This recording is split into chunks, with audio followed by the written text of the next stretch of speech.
I'm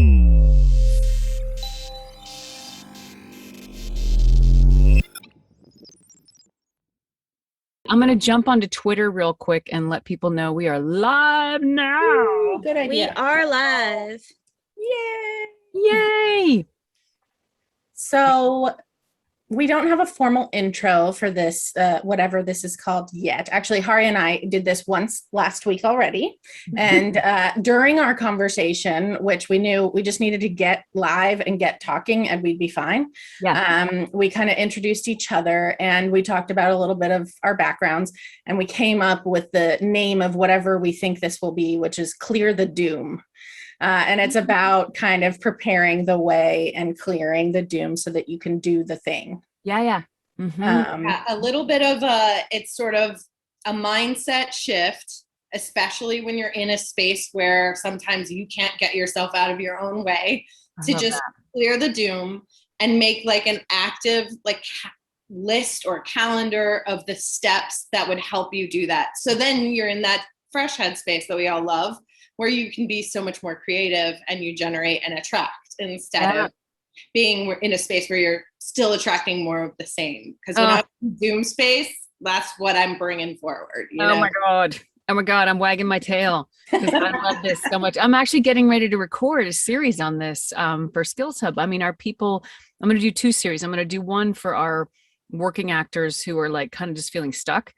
And then I'm going to do one probably first for our complete and total new people. I didn't realize how much we would be taking care of them. They would need us. I had no idea. So I'm going to do a whole series that's really short about like, okay, day 1, welcome.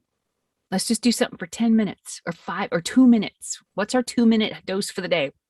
Like will today, videos or Jen, how will they be watching? Is it a video? Is it a podcast? Is it? No, it's video. It'll be on the site. It'll be on the site. Like the first few will be available, before the membership, wall, I guess they call it. And then if it's for you, you'll know and go on in and be a member and get the rest of them. But hopefully everybody can benefit from it. The head game is my thing. Are we actually on? Are we Twitching? Yeah, we are. So I was going to say, let's rewind for 1 second. And hi, welcome to the middle of our conversation.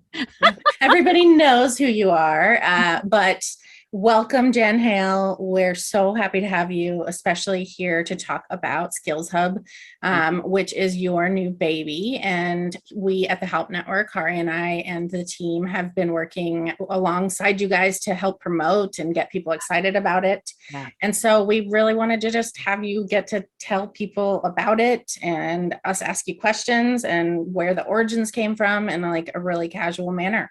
So that's what this is about. Oh my God. And I cannot say how excited I am and how grateful I am to be here and to be able to talk about it. Cause I love this. I've totally fallen in love with this whole thing, what it's grown into. And the idea came for me because we used to go places to audition and we'd be directed. And then slowly it was like, well, just record from home for convenience, or, well, not as many people are casting out a house. Just go to your agents if you really need to record. And I'm like, oh, it's so much driving. And so I started recording at home, and then it became more and more and more of what was expected. And that involves directing yourself, right? And monitoring yourself, and you're really alone in the void. And I hate some days it's a good day and some days it's a trash head day. And so I just on those days kept thinking, if only I could get like 10 minutes with someone I trust, just 10 minutes I don't need a full hour. And the traditional structures are like book an hour with one of your private people you trust for private coaching. And I was like, I don't need an hour. This is due like in an hour itself. And I just need somebody quick. So that's what it came out of. I had the idea a couple years ago, and then the pandemic hit and poof, we were all in the void. We're all in the void alone together. And a year ago, I went to a barbecue at my sister's house and met her friend, Bill Reed, who is a developer. And I was like, yeah, I had this crazy idea. And he's like, wait, what is it? And I was like, it's this thing, and it brings people together and it connects people who have knowledge with people who need knowledge. It'd be cool. But in short bites, like you don't have to commit to a long program. You can kind of check it out. Or if you don't have the budget for a full class, you can just do 10 minutes with somebody or whatever. Or if you don't even know what to do, you can go, hey, I don't know what to do. And someone with expertise will go, here's what worked for me. And so he took it and ran with it. And at first we did beta test after beta test after beta test with coaches. That's when Halp Network came early in that process to connect us with a bunch of coaches and like really drilled down on making that part of it really work. And then we brought in like working actors, and then we said, let's talk to some new people. And that was just this entire fountain of, wait, what?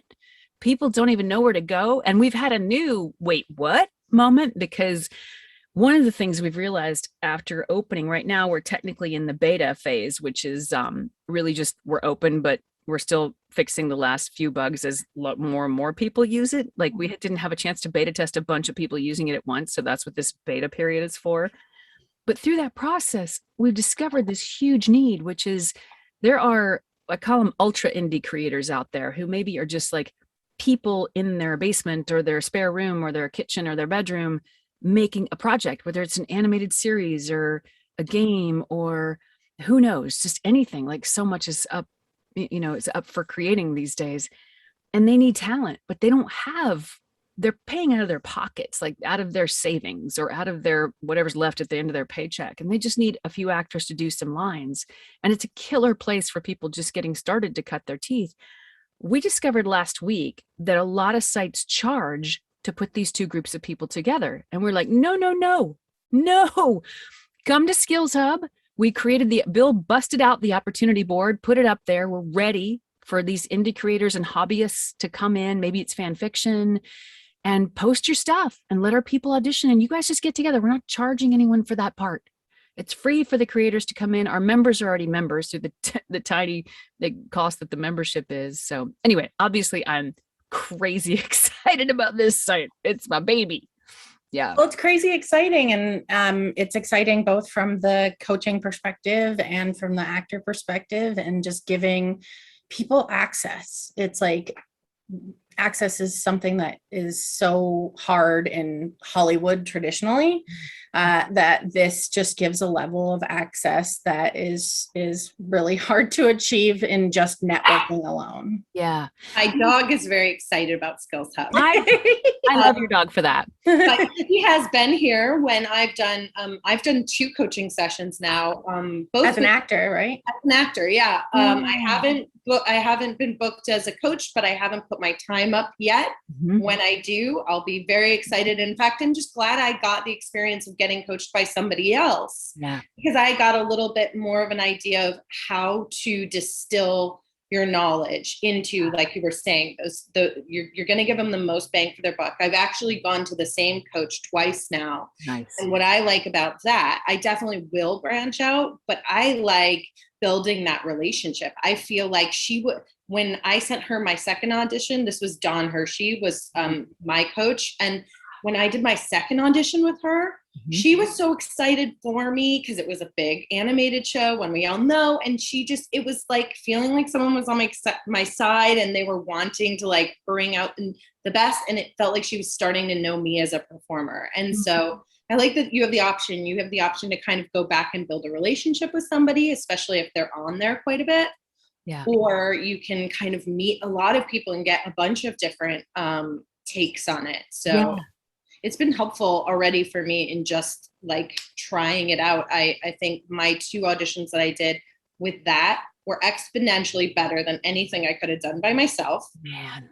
And I even was like saying to Julia, I just found out about booth directors. I'm kind of, I didn't have an agent during the years of booth directing. That wasn't like, so I just found out that Dawn did that. And I was, wait a second, hold on. We used to be able to get help before it went through. And that, like, my mind exploded. Isn't that amazing? Oh, It is amazing. My heart sings hearing that, because Ari, that is literally exactly what I wanted to happen. It's and like a huge shout out to Julia and HalpNet and you guys and the coaches, because you're right. The sheer quality of coaches and the access to those people. These are people working on AAA projects on a daily basis, whether it's DreamWorks and, Netflix, Cartoon Network, Nickelodeon, or it's, Activision, EA, LucasArts, Blizzard, Activision owns Blizzard now, but anyway, it's people actually on the playing field. And you're right, Hari. Oh my God, I'm so excited. That's exactly what I wanted. Like you said, Jennifer, somebody like you or them can hear you, and in 5 seconds, they know exactly what that thing is that you've been doing on your last 20 auditions. That's the reason somebody stopped listening, and you wouldn't know unless somebody heard you and was going, oh, don't do that. Or you're slate, fix that slate, or what? It could be something so minimal that's really throwing off your game, and you're not at competition level, even though you may be bringing the goods with performance, but you're shooting yourself in the foot. So I've been excited to be like, I don't have to make those relationships. I don't have to go out and find a million coaches and interview them and take a few classes and get to know them. It's like, I can do the quick, even at 10 minutes, just to get to know if maybe they're going to wind up being somebody I want to use again. There's so much exploration to be done. And I'm excited about that idea of matching us up with creators, because I've always said, whenever people ask me advice, how do you work in this industry? Yeah. Go find the other people who are looking for you. Yeah. Don't try to get the industry to like get you and like, I'm going to slam the door down. Go find the people who are starting out. They need you. They're excited to have you there, and you guys can learn together. And at each stage, I cut my teeth with people who are right around where I'm at. And then I'm so much better when the opportunities come that are, bigger, and they're expecting me to be able to work on a dime. Yeah. And that's so great. I mean, that's something I do. One of our categories that all of our categories came out of, our whole site came out of what do users need? Like, we never went out and went, we're going to make you get this thing. We were always like, what do you need? And I just saw this need. And then we've refined the need. And one of the categories that came out of that need is success or career coaching. We also have sort of a life coaching thing for the head game part of it. And I love those two angles. And with the career coaching, I've had several of those sessions where I've coached people in that. And what I often do is I'll say to them, especially people who are like, just really starting to build their career, I'll say, okay, we're going to lay it out here. And even when I coach people acting wise, just straight acting stuff, I'll go, okay, I'm showing you these things that I know in my part of the process. Now I would go hit up this one, look for coaches who do this, hit them up, and then come back, go get a wide take on what are the fundamentals of acting? What are the fundamentals of, getting to know people? Like, I would not come to me for networking. Nope. That's not my thing. But come to me for acting, come to me for career and success overview and for head game. Like, I love that stuff all day. And I love that we can come in and get many different takes on everything. I think it's so powerful. And that's what we wanted. We wanted, like, my whole career has been kicking down doors. Like, just, you show me a closed door, excuse me, I'll get my boots on, I'll be right back. Like, it's my favorite thing, right? And this is just yet another one of those. We've got people from, other continents coming in here and being members and being part of our team. And it's just like, it's so exciting. Yeah. That is so freaking cool. So if you didn't, just to kind of give people like me a little bit of background, if you didn't feel great at networking, how the heck did you even get into the doors in the first place, or the rooms? I forced myself to do stuff that was nauseatingly difficult for me. I'm one of those introvert extroverts, and I had a ton of negative self-talk, which I actually didn't sort out until, my God, I think it was 1990. I saw that the only soap opera I ever watched, which was Santa Barbara, and I only watched it because it had Marcy Walker, Robin Wright, and A. Martinez on it. And they were extraordinary actors, and they blew my mind. And of course, Robin Wright, to this, nobody remembers she was on Santa Barbara. But that show did one of those like national talent search kind of things, like American Idol style audition things, back when nobody did this. This was in 1990, for God's sake. And I lined up with a bunch of other really attractive, beautiful people in my huge frizzy hair, oversized extra large t-shirt, and flowery baggy pants. Yeah. And I for the best. Because when I heard they were going to come, I recognized the gap between where I wanted to be and my extraordinary deficit of self-confidence and self-belief. So I bought a book, as I want to do, called What to Say When You Talk to Yourself. I think Shad Helmstetter.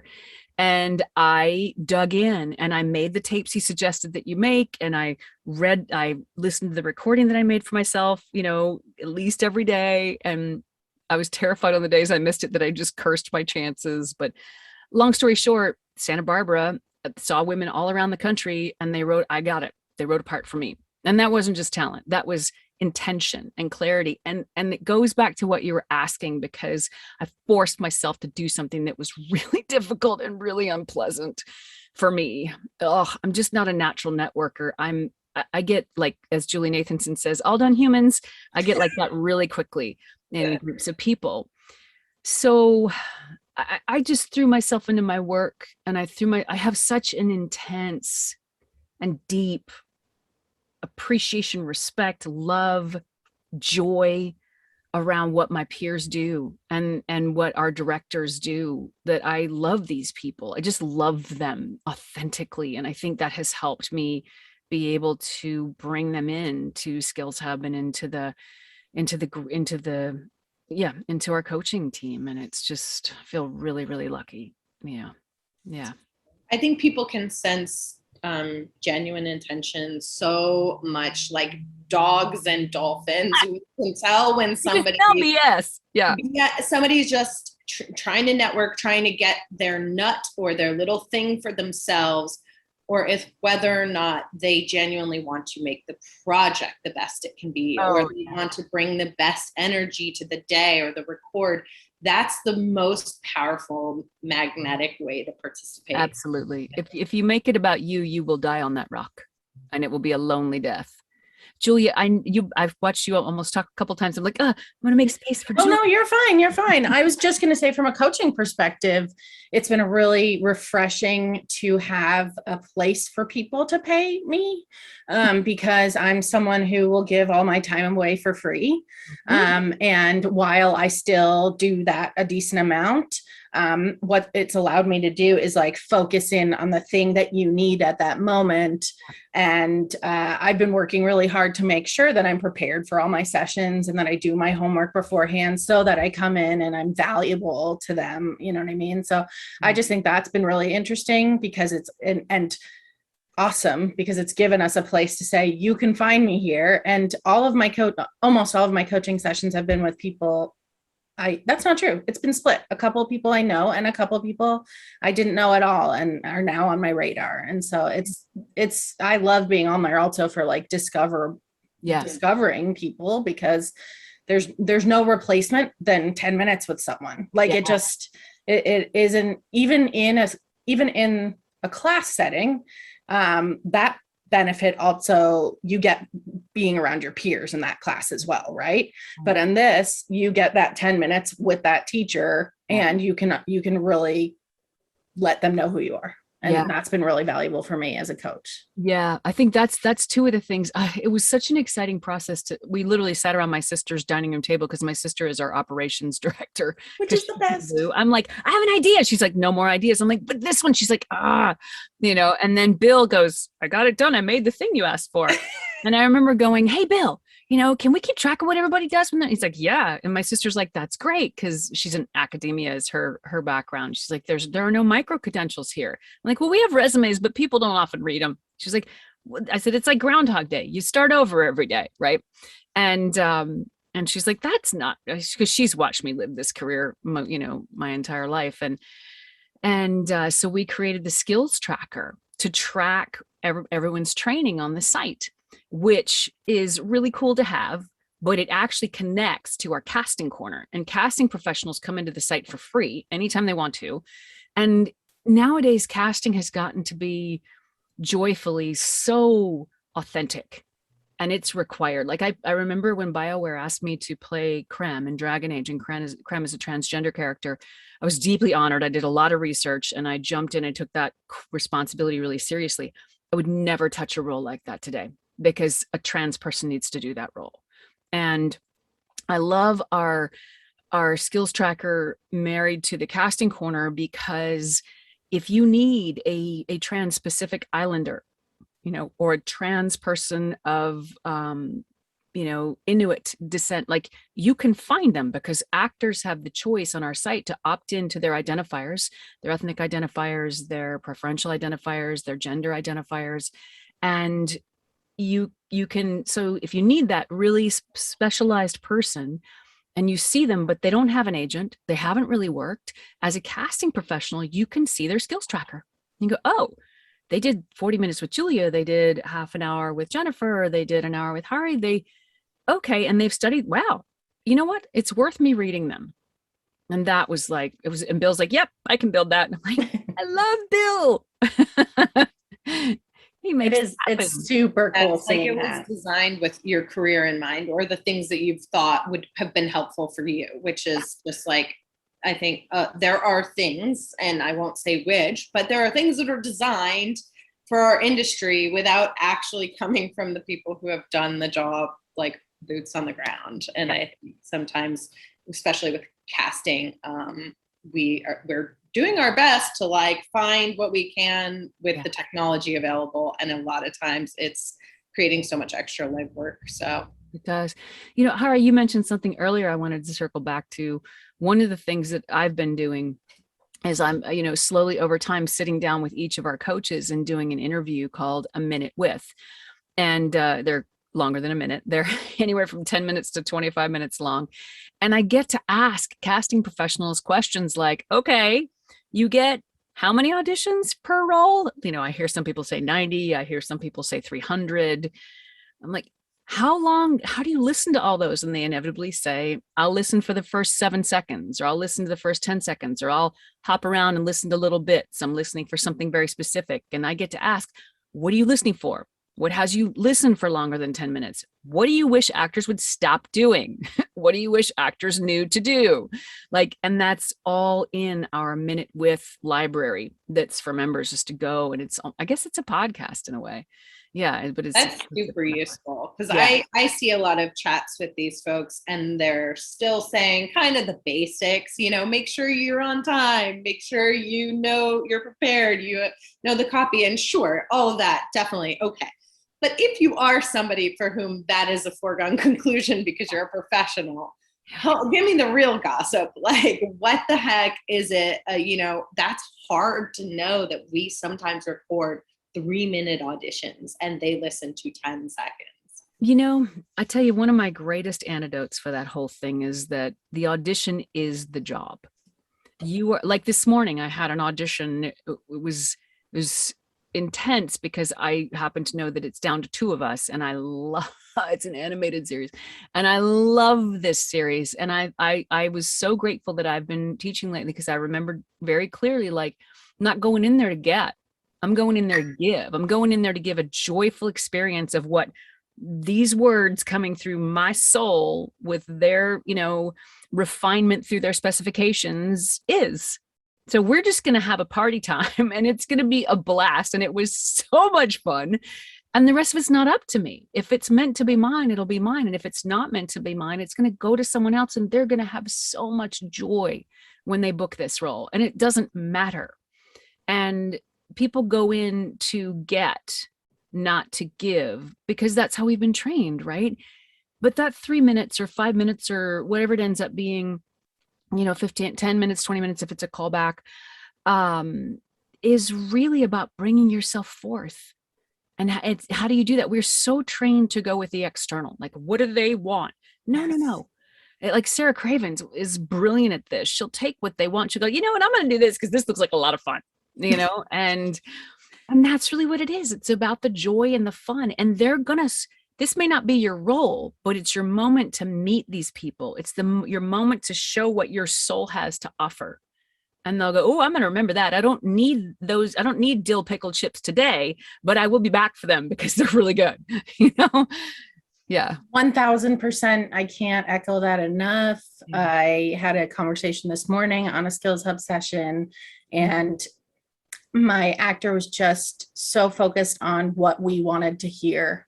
And I just pounded through nope, you need to have fun and you need to bring yourself to it. It doesn't matter what we want to hear, because I can't imagine you. And when I'm handing over 10 auditions, I don't want them to all sound the same. So when they do sound the same, then there's 5 that sound the same. Only one of those is going to come. and that's going to be Jen, you know, that's going to be like someone who's typically someone who's very experienced or has been doing it a lot. The other ones, the chances are going to be, oh, okay, I haven't heard anything like this before. This is different for that. I want to give them a flavor of this. Yeah. So you're giving them this rainbow of choices, and you don't want them to all sound exactly the same. Yep. So yeah, it's been, it is so, I'm sure you got that job because you were having fun, like because you had the most fun ever, and they could tell, and they're like, oh, I want to have fun recording this role. Like, I mean, we all want to work, we all want to do jobs with people we like. Yeah. And hang out with, you know, people we like. And so why wouldn't that energy be contagious and infectious? Yeah. And I think that's one of the things that is like we sat down, Karen and Bill and I, we're the 3 directors of SkillsHub. We sat down and we like laid out our values. Like, what do we care about? And it was about bringing the individuals forth, connecting them with possibility. And in that spirit, the one thing that you have, the secret sauce to getting what you want, does not live out there. It lives in here. It is just the fact. It is this stellar fact that you've heard a million times, but okay, sit with me for a second. I'm going to say it again in the hopes that this time, like, Horton Hears a Who, when they're all in the little, dust speck going, we're here. I'm hoping that this is, Sally Lou Who going, yeah, that finally gets through. Okay, you ready? There is only one of you. Now listen, no, I know you've heard it. There is only one of you. And when you're gone, it is no more. So please don't be anyone else. You're supposed to be here. So when you're creating, yes, you want to take those little bumpers that they give in a description and go, okay, if it's a soldier, I might not do it like this, that's a little bit of framework, but or maybe you will, maybe that's your take too. Be what your soul wants to be in the joy of it. We're supposed to be character actors. Yes. But I could do Arnold Schwarzenegger. It will sound nothing like Schwarzenegger, and it will be my version. I could copy D. Baker all day long, and it'll sound like none of his stuff. It'll be my incarnations of what or Tara or Gray or Kari or, like, it's your unique signal. There's only one. Don't waste it. The chat's going crazy for this. I want to see the chat. They are going nuts. And Trendane said, if we're not bringing to life the read, it devolves into something dull and mechanical, a text-to-speech generator. And that's such a good point, because we literally have that now. Yeah. If they wanted to hire AI robots to do our jobs, they will. But I think what you were talking about, that spirit that's inside of all of us, they can't hire that unless they find us as human beings, and unless we're being free enough to play with it and to let it come out. Yep. I'm rearranging my screens here so I can find it. Yeah. And please, everyone, if you have any questions, go ahead and throw them up in the chat, and Myhan will help make sure we see them and don't miss them. I know Walt Gray's in the chat, and we were just talking about him and how much he's been active on SkillsHub. And I was actually just recommending, like you said, when I have my sessions, I'm also like, okay, it's a getting started session. These are your goals. Go see all these people. And if they're not, and if there's someone that you want that's not on there, you tell me. So yeah, and I think that that it's super helpful knowing who can help at what point and for what. But Walt is a great one to start with if you haven't coached on SkillsHub. Jennifer books up very quickly. I've been really busy too. It's also the summer, and my number one priority is my kidlet. And so, I'm not putting a ton of time on till school's back on, but I'm trying to find the chat. I have to log in to send the chat to find the chat, don't I?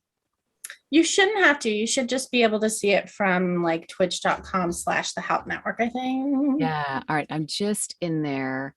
I think I'm in. You can't comment. No, I don't want to comment. Yeah, but I mean, if you're not logged in, but you should be able to view it. You don't want to comment on your own video? No. Worst idea ever.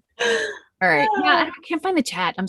This is so not my strength. That's okay. There's a lot of emojis. If there's something really important to Myhan, will get the questions to us in this chat here in the exactly. You won't miss anything. I just found the chat. No, I didn't find the chat. Never mind. Okay. With a heart over its head. The emojis are going. Okay. Everyone's Okay, good. Good. I love it. I'll skip that part then.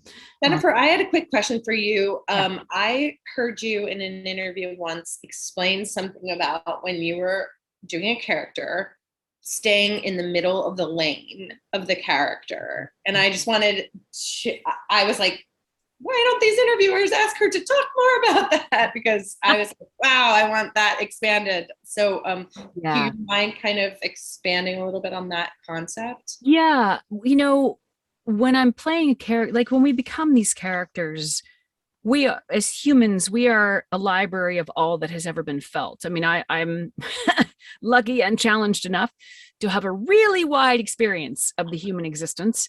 And I draw on that stuff in my work, of course, and my imagination. But what I do when I become a character, I didn't realize it wasn't conscious, but it kind of, if I had to describe it, I'll take pieces of myself and I'll put them on the shelf. If I'm playing a soldier, this part of my range doesn't really come into play, and big emotions, the expression of big emotions don't come into play. Feeling those big emotions comes into play, but I put a lid on whether I'm allowed to express those emotions or not, because typically those characters are not.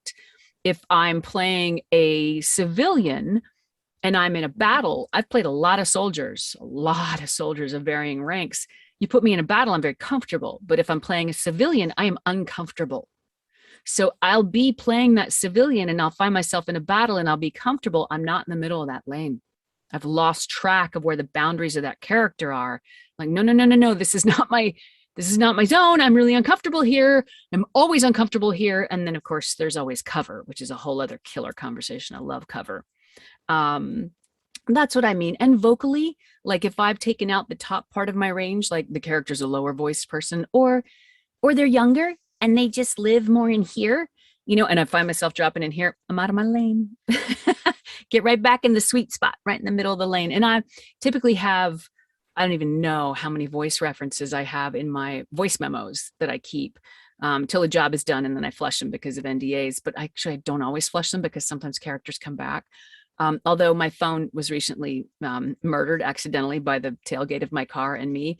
So I may have lost many of those voice memos. But anyway, I find those are excellent. If I'm got an inspiration for a character, I usually have a key line.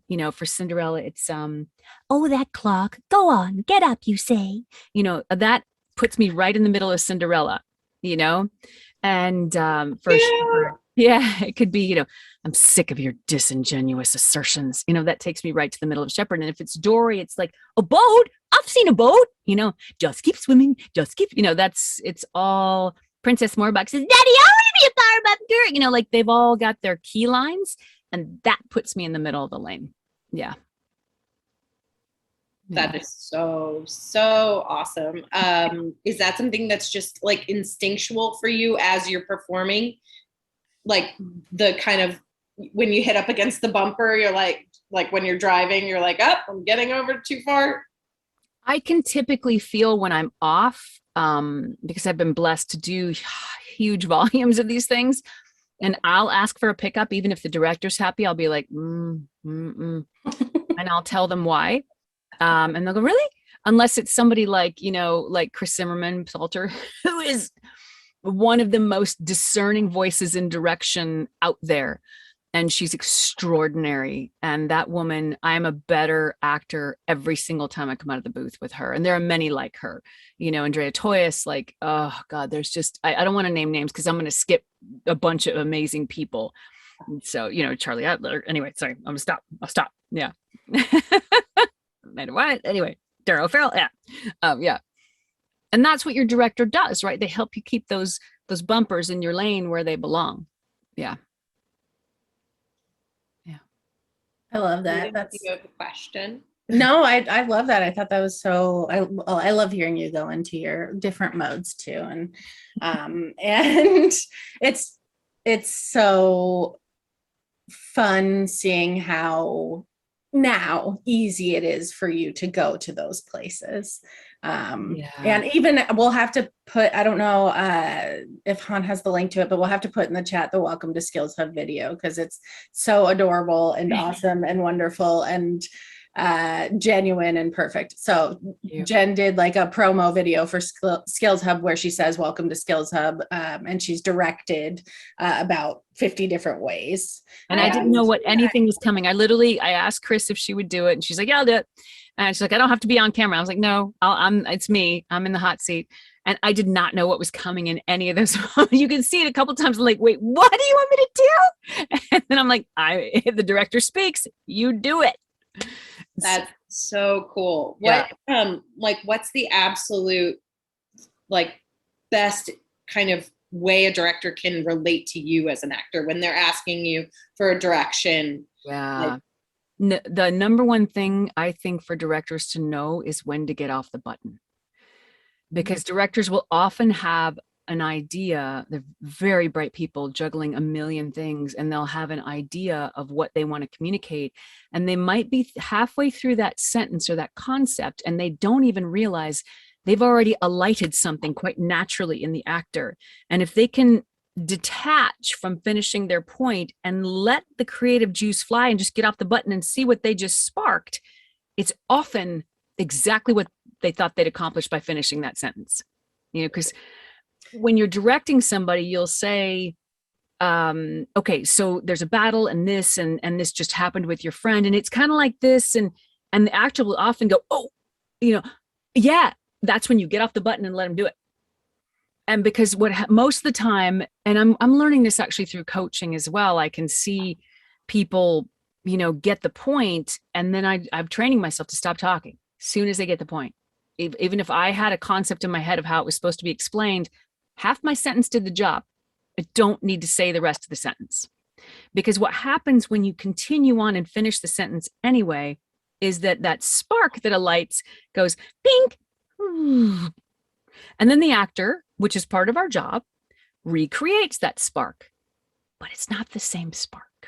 One of the joys that I have with directors I've worked with or we just have that flow. I had it with somebody I'd never worked with the other day who was a writer directing the session. And I was like, oh, and she's like, I go, and I got her point through just a vibe, which is something in her body language. I don't know what it was. I don't need to explain it, but I got it. And it was exactly what she was thinking.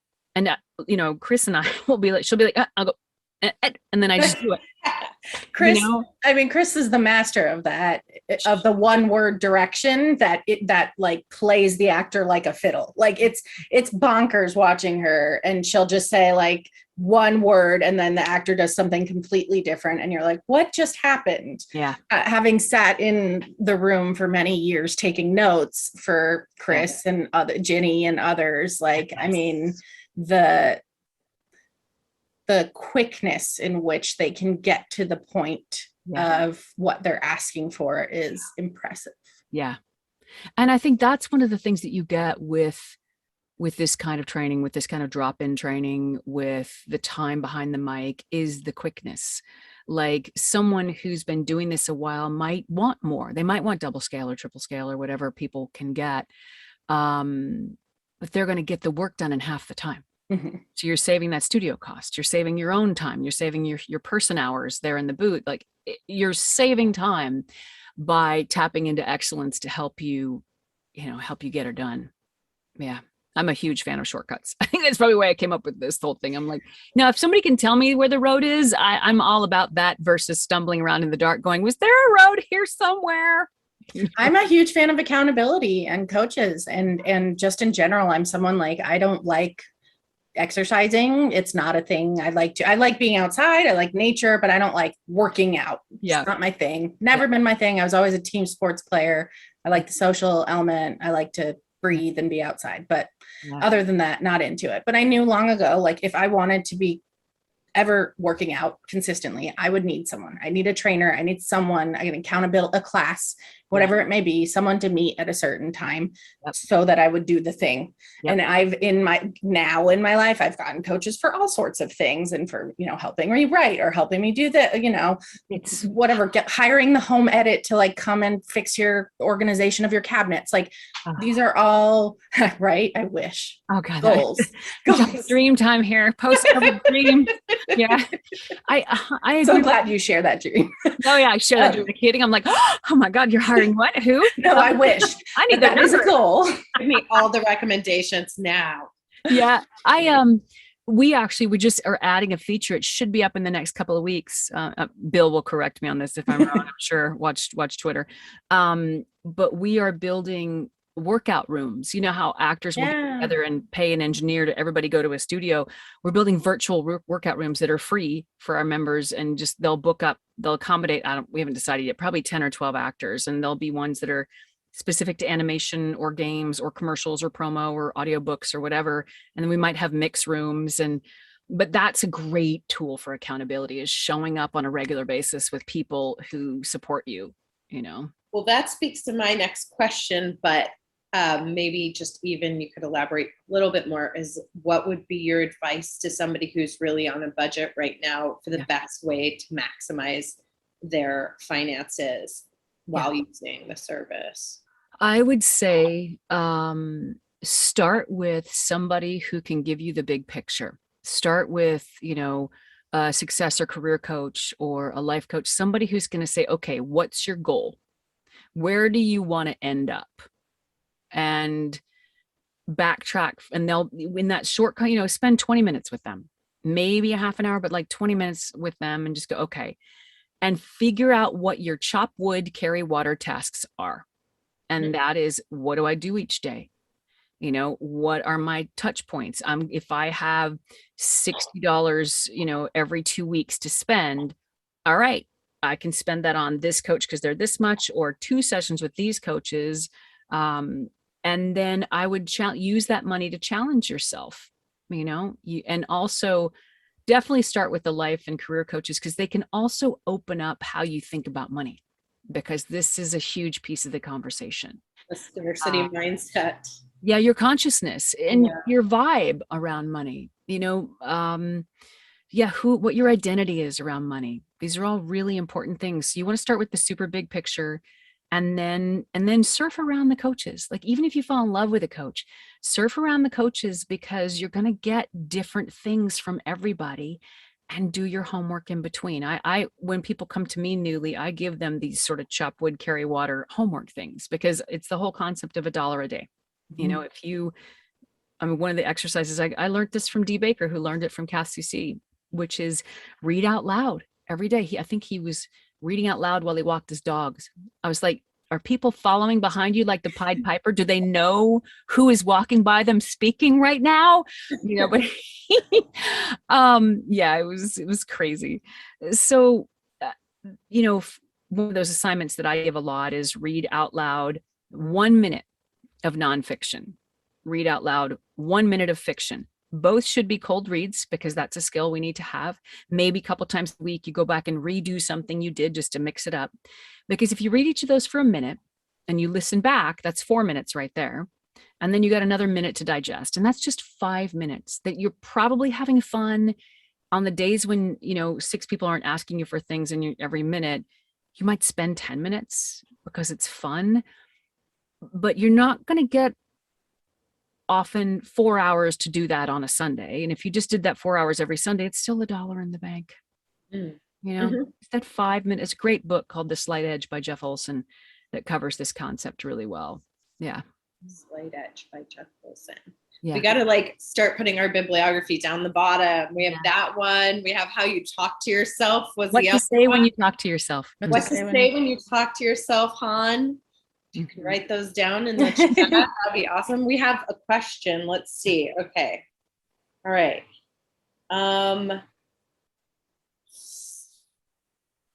Okay.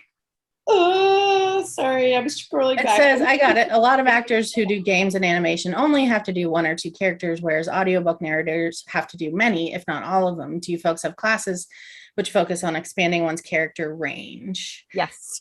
Absolutely. We have coaches for everything. If you go on the site, scroll down the page and you'll see our list of coaches. And actually, I think we have a list of skills and we have a list of coaches. And then if you go into our coach guide, you'll see what everybody coaches. And audiobooks are their own special animal. I've only done a couple and both in the last year. The first one I did was 880 pages and had around 50 characters. Yeah. I lived and died by my voice memos and my director. Yeah. Amazing. It was insane. And I requested a director in the negotiations. I was lucky enough to be able to negotiate and say, look, I can't do this without a guide. This is, I've never done this. This might suck. You might hate this and fire me a weekend. Like, let's see. So yes, we definitely have we have honestly, most everything you can ask for. We have a coach for that. We have somebody who came in and coached with Charles Ross, one of our coaches, who's incredible. He has a one-man show about that is, he's built several one-man shows around some incredible IPs like Star Wars, one-man Star Wars show, one-man Lord of the Rings show. And that's all those characters. And somebody came in and coached with Charles, a couple people, I think, to be better dungeon masters in just their game. Yeah. He's at the super affordable level. And he was like, yeah. And they had such a good time. That's so brilliant. Yeah. I love that. Yeah. My dog is going insane. But I was wondering, when it comes to the life coaching and those different things, how do you help people where they're at? Like, I think sometimes that's my concern is for myself, or when Julia and I we talk so much about positivity and having a positive mindset and these things, but sometimes some people are so far in another direction as far as the doom goes, or an addiction to, the negative feelings, because we get addicted. They're like a drug, how do you help someone with this kind of like really practical changes when they're already so not ready for that? Yeah, I actually, on one of my little side endeavors is I have a Patreon group.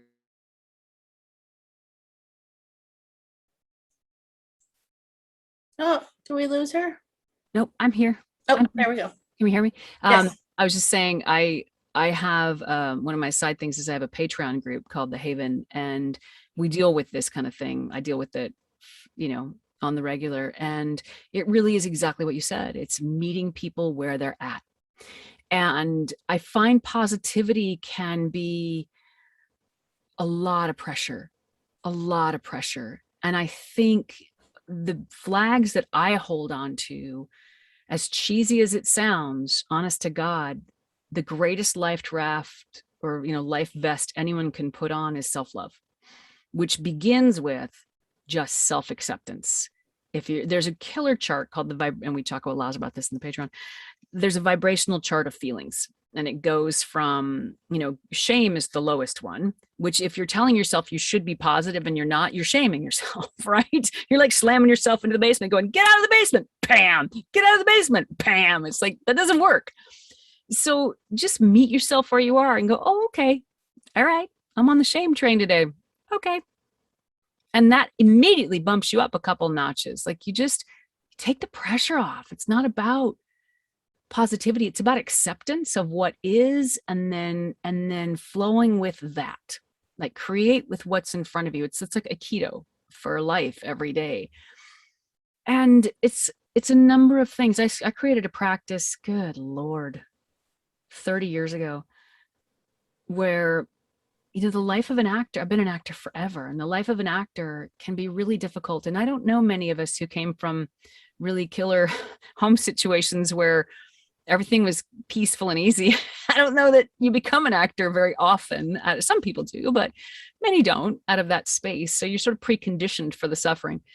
And I created a deliberate practice around a 3-to-1, and it was a royal pain in the butt. And I was super irritated with myself for quite a long time, which is every time I go down the doom and gloom, I got to come up with 3 positives. And I was like, oh, you suck.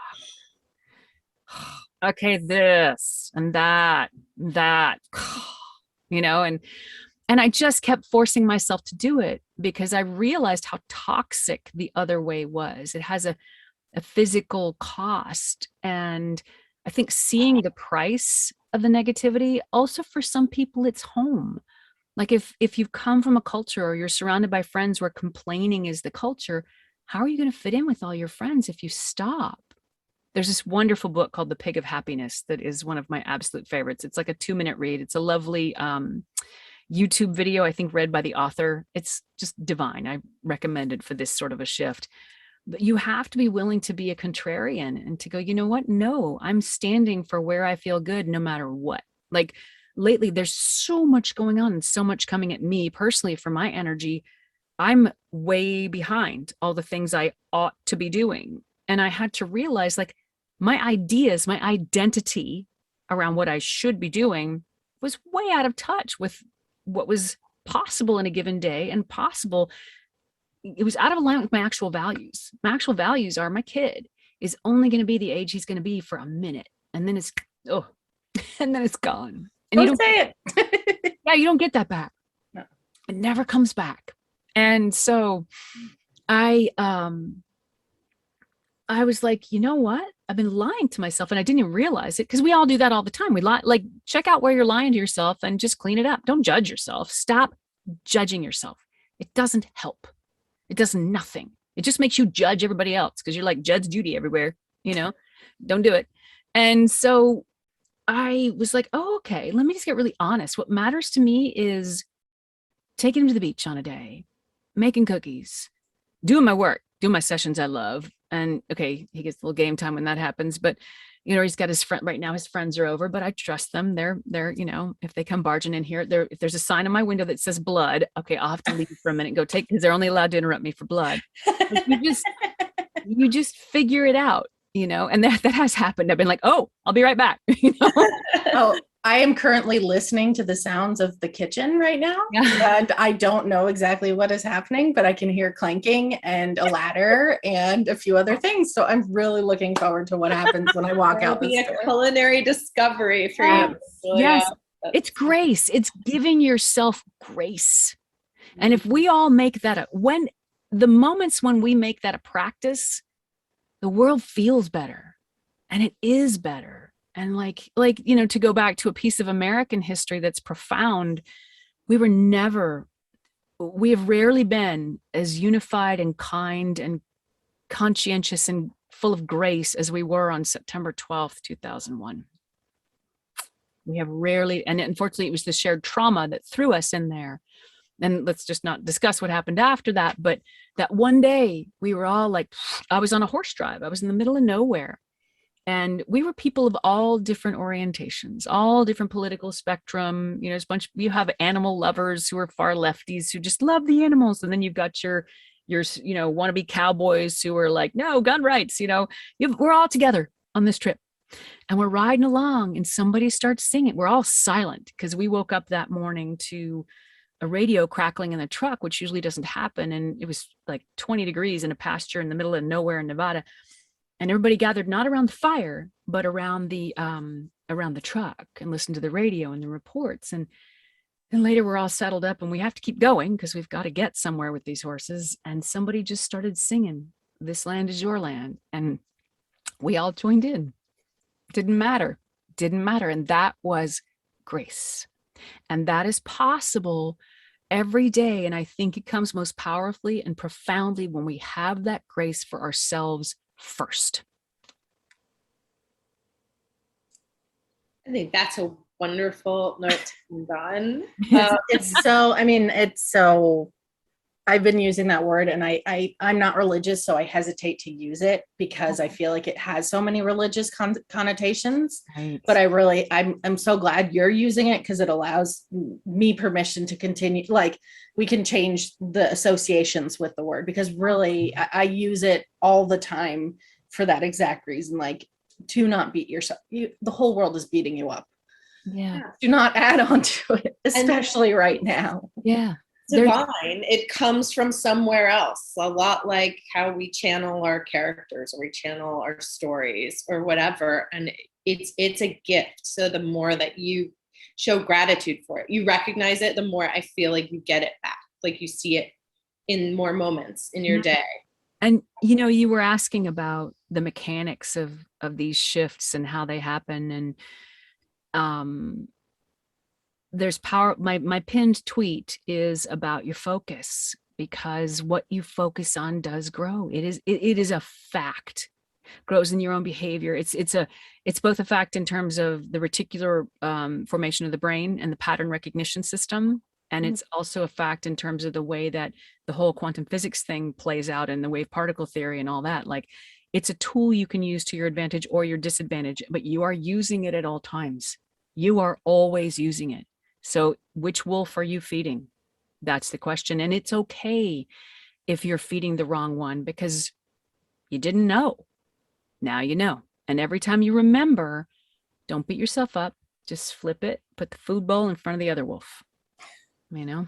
Yeah, it's like the faucet's always on. It's always streaming water down. You can choose to make it hot and wash your dishes, or cold and nourish your body with some water, or you can clog up the sink and flood the whole house. I mean, there's the faucet's always, the energy's just always flowing. And we are powerful vessels of energy. We forget that so much of the time. I think sometimes, especially with negative self-talk, we can be like, oh, I'm just here. I'm failing. I'm not succeeding. And I think it's really important to remember that you're exactly where you're meant to be. Even like, I remember that I have been, I mean, there was a period for 18 months where I had 7 of the top 10 life stressors, one of them 3 times. And it was excruciating. It was really hard for me because I'm a doer. My identity was doer. And it was a killer opportunity for me to renegotiate that identity. And my sister was invaluable in that process. And I had to stop. And that was really challenging. But that kindness to myself became my greatest tool. And that acceptance and that surrender. And acceptance doesn't mean agreement. Like, my ego did not agree with the whole thing. It was like, you know what? I'm going to change, my body's like, boom. Like, okay. And it was it's like, oh God, I remember, was it John Lewis who said, everything life's not happening to you, it's happening for you.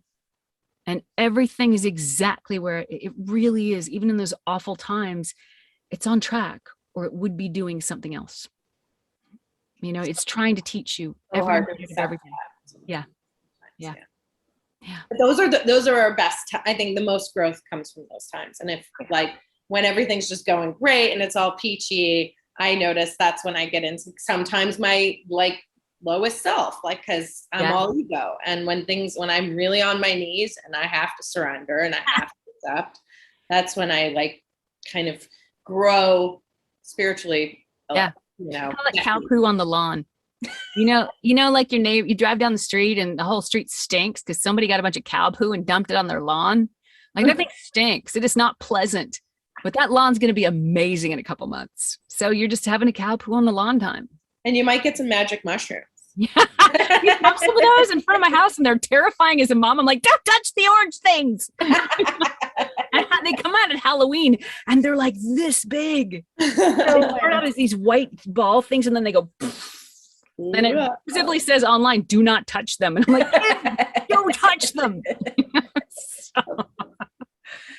Well, it's been such a pleasure to have you. We put the Patreon in the chat. I'm going to be joining. I feel like this is one of the, I love a Patreon, by the way. What a great, cool, I whine about the internet all the time and how it's separating us, but there are some things that are just so great. It's like that direct to person exchange of here's somebody I can give them money. I can participate in whatever they want to share with me. Right. How lucky. Before we used to have to get all these gatekeepers involved. We don't have to do it anymore. I love these types of things. So Super let's fun. all join the Patreon, and we'll be in there inspiring each other. And I assume this bibliography is probably shared throughout, right? All of your favorite books and whatnot. Yeah, they're all posted and stuff. Yeah, we have a reference guide. Yeah, yeah, and you know, actually, speaking of community, the forum in SkillsHub is turning out to be a beautiful place. There have been some super helpful threads in there. We had